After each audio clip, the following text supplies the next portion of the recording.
Hello students, good morning. I am Jasmeet Kaur. Today we are going to start with the syllabus of psychology, that is for BSc Nursing first year students, and we are going to start with the unit 1.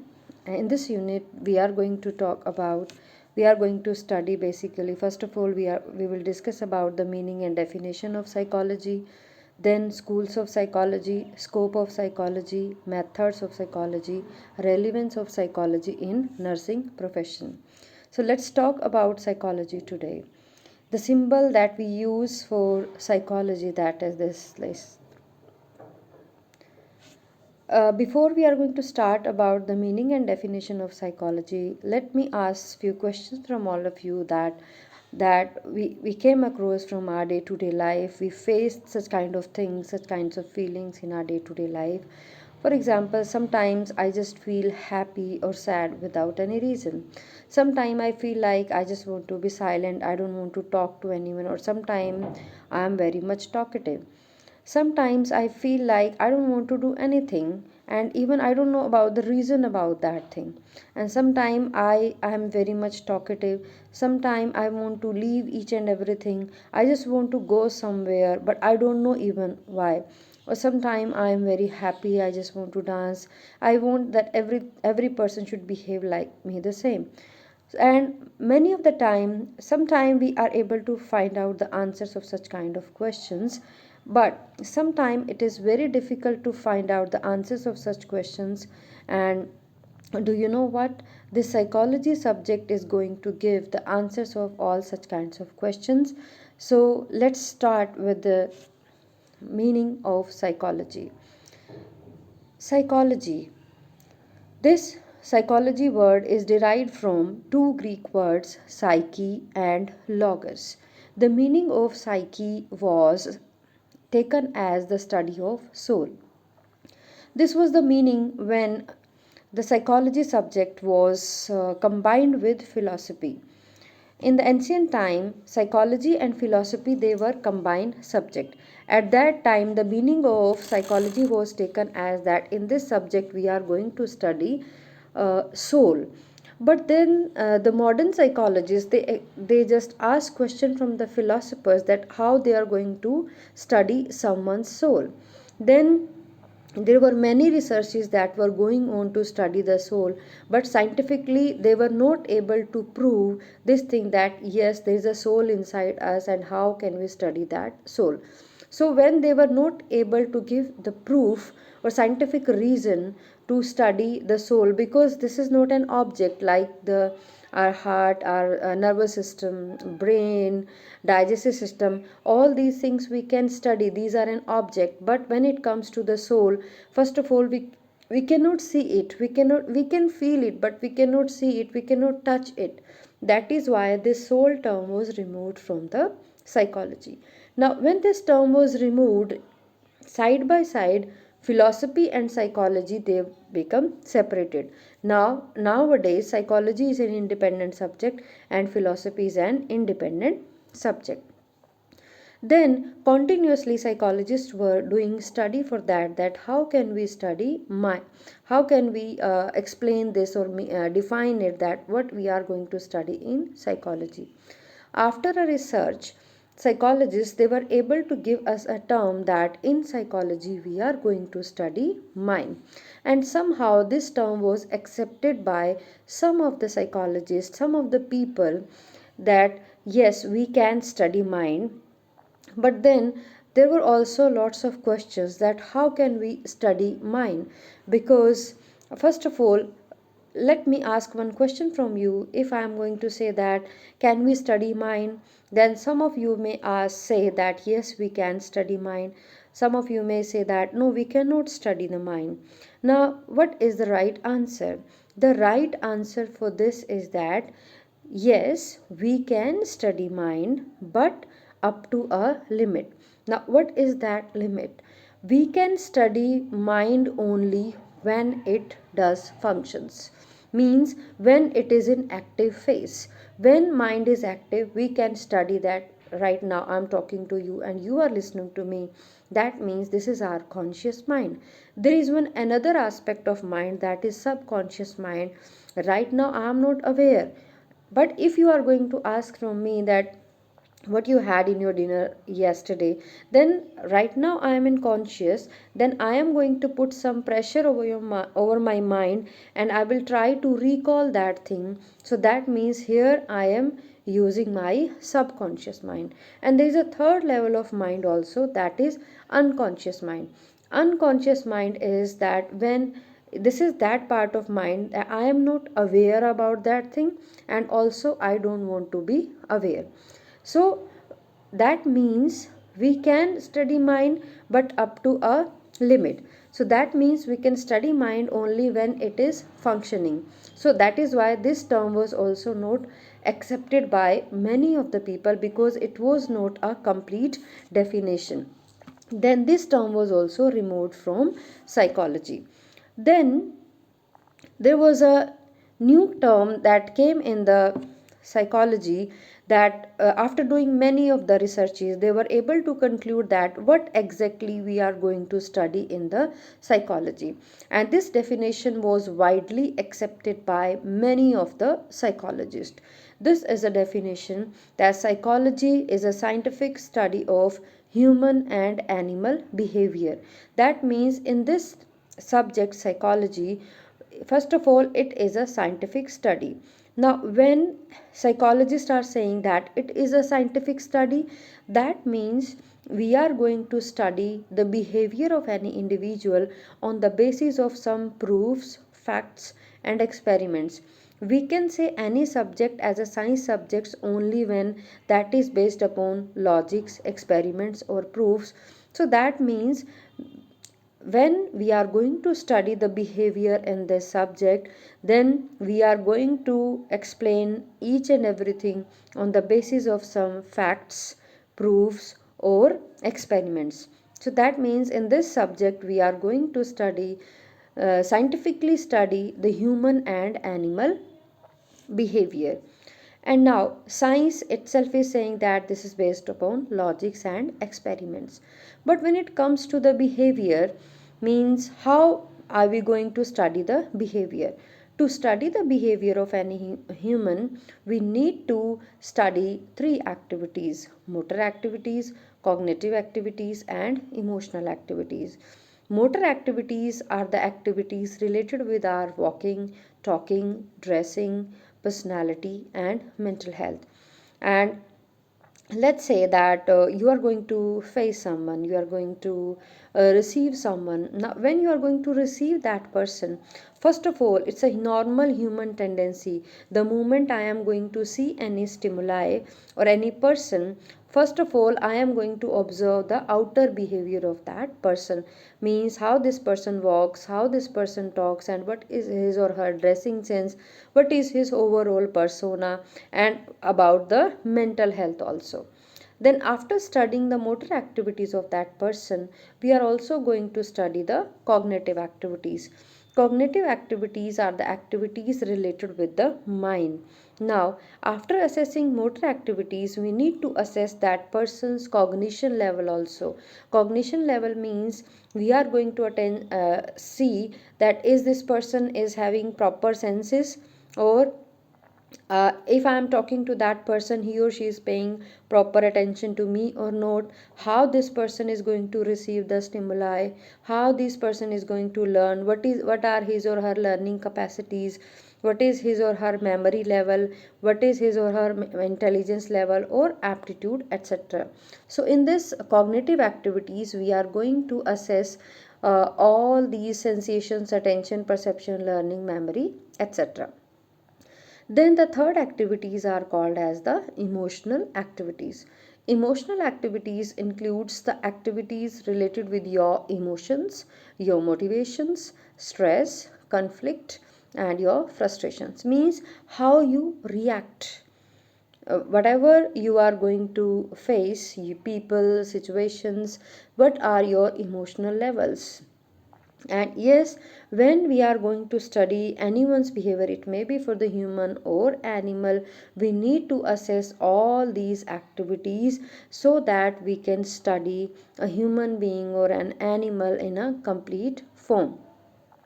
And yes, your whole syllabus is divided into these three part motor activities. Some of the topics you are going to study in future that are related with the motor activities, some of the topics are related with the cognitive activities, some are related with the emotional activities.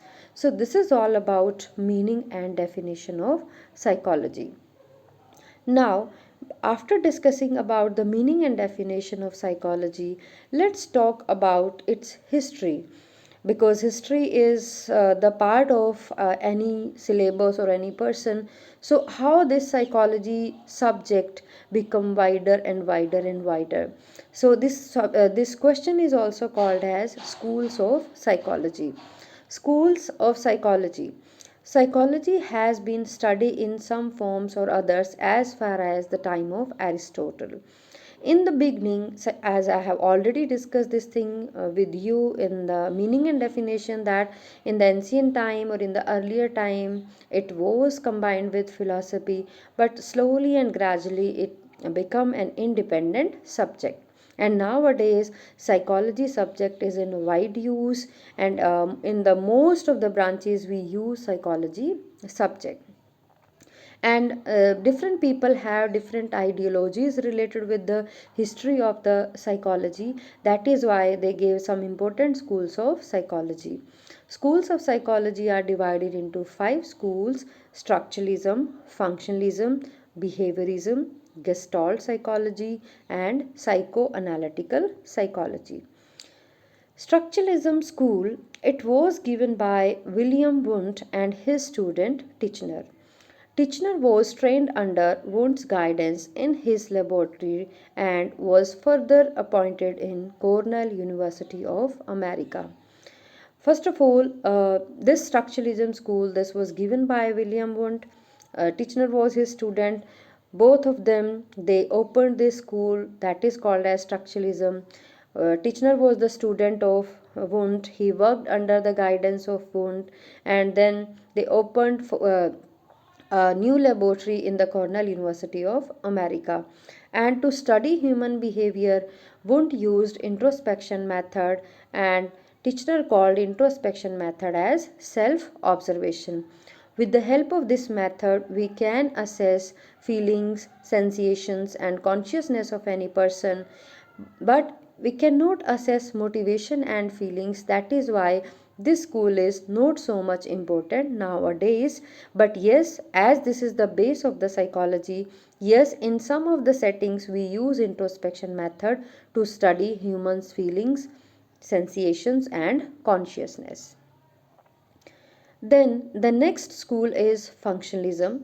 Functionalism school was given by William James, and it was more wide as compared to the structuralism.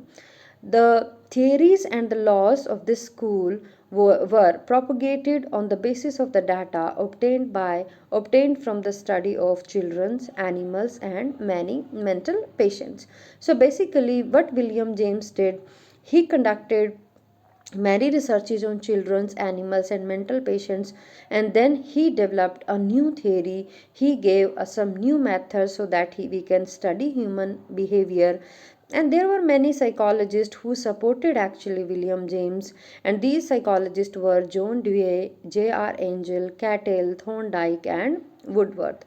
William James and these psychologists, they gave importance to the adjustment. They said that if we need to adjust ourselves in this society, then first of all we need to be in the consciousness. If I am not conscious, even if I am not aware about the surroundings or the situations, then I'll never be able to adjust myself according to the situations. And yes, to study human behavior, William James used three methods: introspection method, physiological method, and experimental method.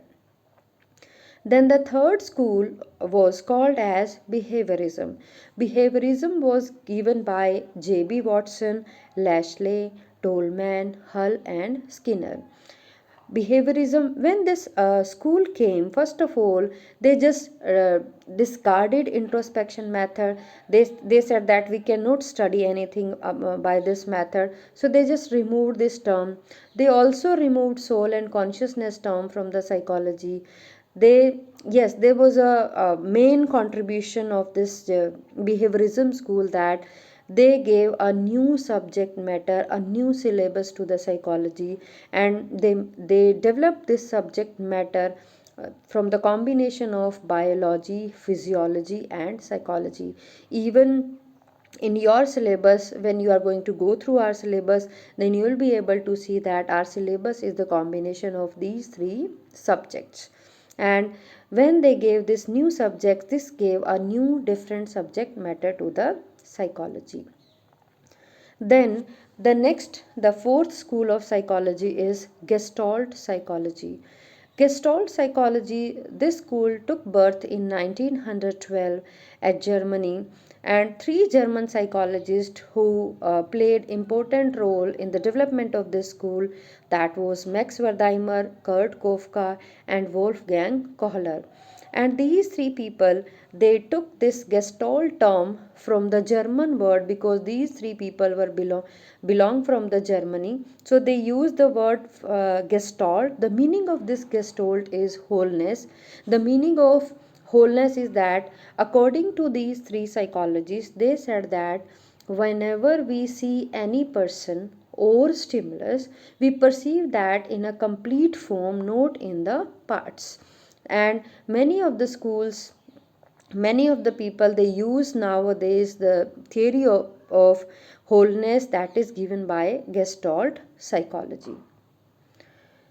Then the last school of psychology is psychoanalytical psychology, or psychoanalytical school. This school was established in 1900 and was given by Sigmund Freud. Sigmund Freud, actually he was not a psychologist, he was a physician, and he adopted many psychological techniques for the treatment of mental patients. And when he was doing all these things, when he was adopting psychological techniques for the treatment of mental patients, when he was doing all these things, actually he was able to study human nature with great depth. And when he was doing all these things in 1912, he gave two more branches from this psychoanalytical school, that was individual psychology and analytical psychology. And by this school, psychology was also known as the science of unconscious mind.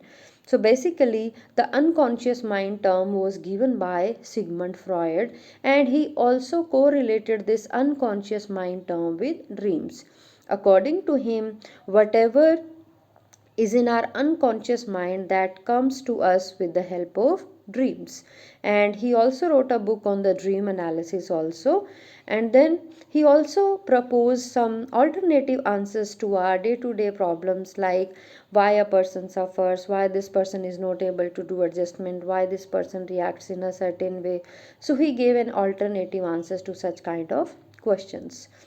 And he was the first person who used psychological principles and theories for the treatment of mental patients. So this is all about schools of psychology. I'm just going to conclude my points. In today's class, we discussed about the meaning and definition of psychology, and then different schools of psychology. In the meaning of psychology, we talked about that we have certain some questions in our day to day life, and we are not able to find out such the answers of such kind of questions. But yes, with the help of psychology subject, we will be able to find out the answers of such questions. And then we talked about the meaning of psychology. It is the combination of two Greek words, psyche and logos. The meaning of psyche was in the ancient time was taken as the soul.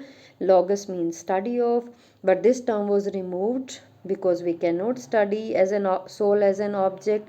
Then a new term added in psychology, that is it studies the mind. But this term was also removed because we cannot study mind in a complete form.